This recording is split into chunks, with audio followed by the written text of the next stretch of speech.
guys, I'm Lindsay Strand, and today on Sweet Talk, I'm making lime sandwich cookies. These are tender sugar cookies filled with a lime and sweetened condensed filling. They're tangy, they're sweet, they're absolutely mouth-watering. I'm starting with creaming my butter and sugar. So here in a stand mixer, I have 2 sticks of softened, unsalted butter. To that, I'm adding 1 3/4 cups of confectioner's sugar. So these are kind of like a mix between a shortbread and a sugar cookie. So I'm gonna get this going on medium-high for a little bit. This always poofs up on me. So start slow.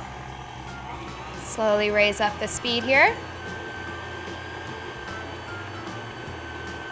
Just until that sugar is moistened, and then you can really crank it up, right? So now I'll let this run for about 4 minutes until it all is really soft and fluffy and the sugar is dissolved. While that's mixing, I'm gonna work on my dry ingredients. So I have 3 cups of all-purpose flour. If I'm scooping out of a container like this, I kind of like to fluff up the flour so you don't get a really packed cup. Otherwise, everything turns out a little bit dry. There's 3 cups. And to this, I'm adding a 1/4 teaspoon of baking powder. It's just a little bit to add a tiny bit of lift, but not so much that we lose the shape of our cutouts. And then a teaspoon of kosher salt. Right. This looks nice and soft. Scrape down the sides of the bowl. Okay, so now I'm adding 1 egg, room temperature, a teaspoon of vanilla extract, and now 1 tablespoon of water. Mix until combined. So now I'm adding my dry ingredients. You can go ahead and add these all at once. And mix this on low just until it's combined.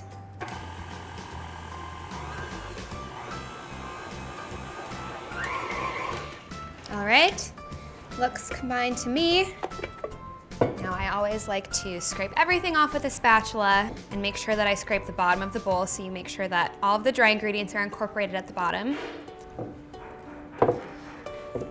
Looks like everything's mixed in here, looking pretty good. So now I'm going to divide this into 2 pieces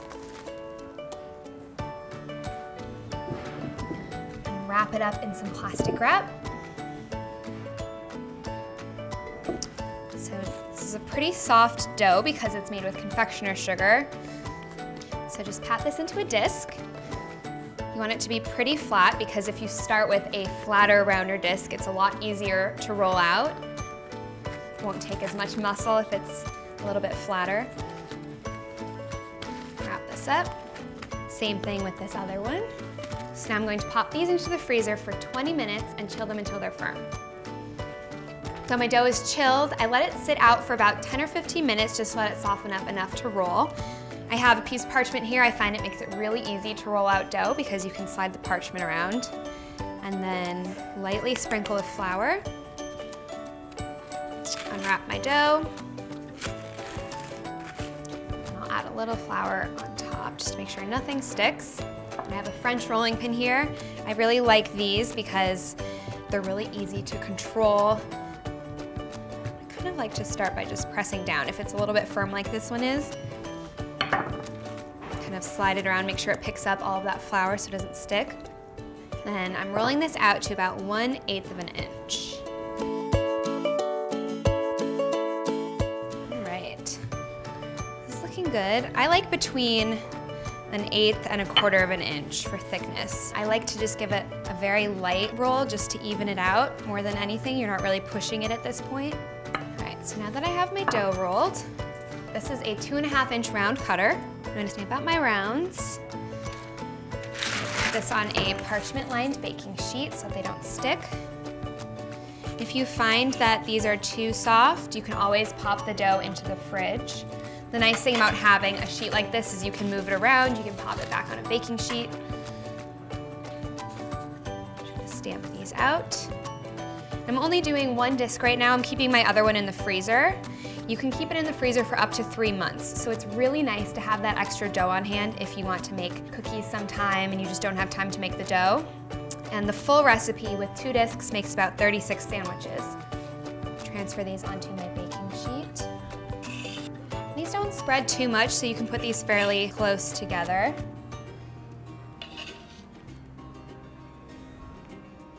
All right, and then I think I'm gonna re-roll the rest of this. So I'm going to ball it up, put it in the fridge, and then let it chill for a little bit just to firm up a tiny bit. So I'll just set that aside for now. And some of these cookies, I'm going to cut out little shapes. This is a teardrop aspic cutter. So I'm going to cut out these little shapes. You basically just punch them out and then use a little skewer to push out the dough. They are so small that you definitely need something to help you maneuver the cutter. And I'm just doing 6 small cutouts to make it look like a citrus wheel. This could also be cute for Mother's Day because while they are citrus wheels, they also kind of look like flowers. So that could be a fun nod to your mom on Mother's Day. So I did 4 of these. Some of these will be bottoms and some of these I'm just going to dust with sugar. So I think this is good for now. I'm going to pop these into a 325-degree oven for 20 minutes until they're just golden. I've pulled my cookies out of the oven. I'm letting them cool on a cooling rack. And while they cool, I'll make my filling. So this is a sweetened condensed milk filling with lime juice. So here I have 12 ounces of sweetened condensed milk, which is about a cup. And this is the sweetener in our filling. So there's no other sugar, just the sweetened condensed milk. I'll get this heating over medium-high until it's bubbling. So as this heats up, you want to make sure you're stirring it constantly so that you don't scald the bottom of the milk. And this was inspired by Brazilian lemonade, which is actually a blended frozen limeade, which is made with sweetened condensed milk, lime juice, some ice. Super delicious, so we turn it into a cookie filling. And you'll see it start to get a little bit golden at the bottom. That's okay, as long as you're continually scraping it up. I'm basically looking for this to turn the consistency of pudding, so it will reduce a tiny bit and thicken up as it bubbles. It's kind of like making dulce de leche a little bit. All right, I'm at a boil here. It should start thickening up pretty quickly. It only takes a few minutes. Make sure to use a heat-proof spatula for this. You don't want any of your spatula melting into the mixture or breaking off or something. That actually happened to me once. My middle school choir teacher made us fudge after a concert, and he accidentally dissolved part of his spatula into the fudge. So don't do that. This is looking just about there. It's getting nice and thick. Starting to turn a light golden color. All right, so that's looking good, I think. Turn that off. I'm going to pass this right through a fine mesh sieve into a bowl. So I'll get this out of the way. Strain this out. So this is a pretty sticky mixture at this point, but it should pass through the sieve nice and smooth. This filling is so delicious. It's light and fluffy. It's sweet, it's sour. It's very tasty.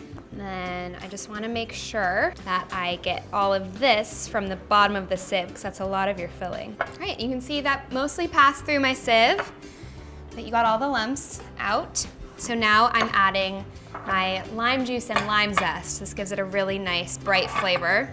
I need 1 teaspoon of zest. That looks like about a teaspoon. And then cut these in half to juice them. And I need 6 tablespoons of juice. All right, so that should be 6 tablespoons, just over 1/3 of a cup. And I'm stirring this in. All right, that looks good. So this is half of our frosting.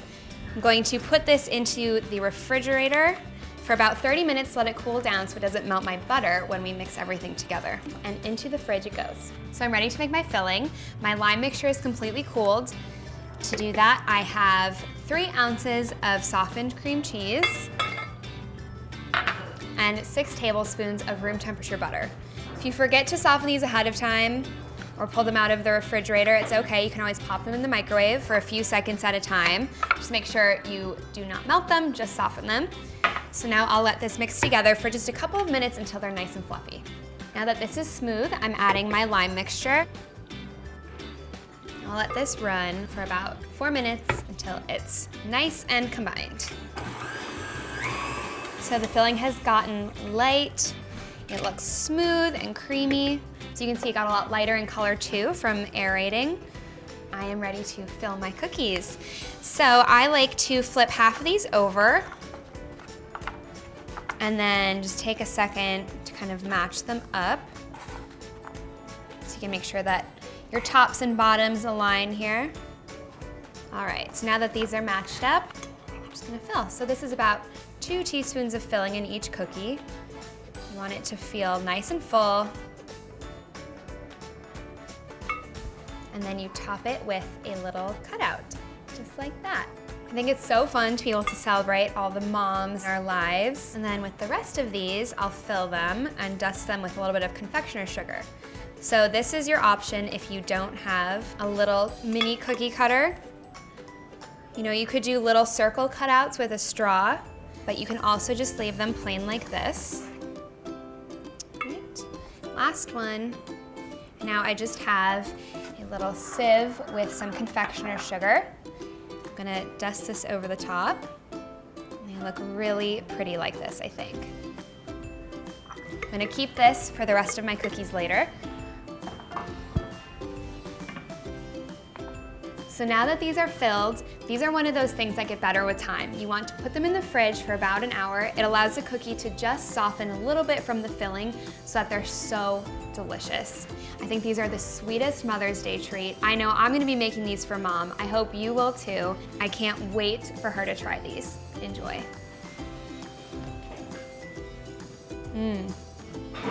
Wow. They're sweet, they're tangy, so delicious. If you're enjoying this video, be sure to like, subscribe. We have so many great fun videos on the Everyday Food channel.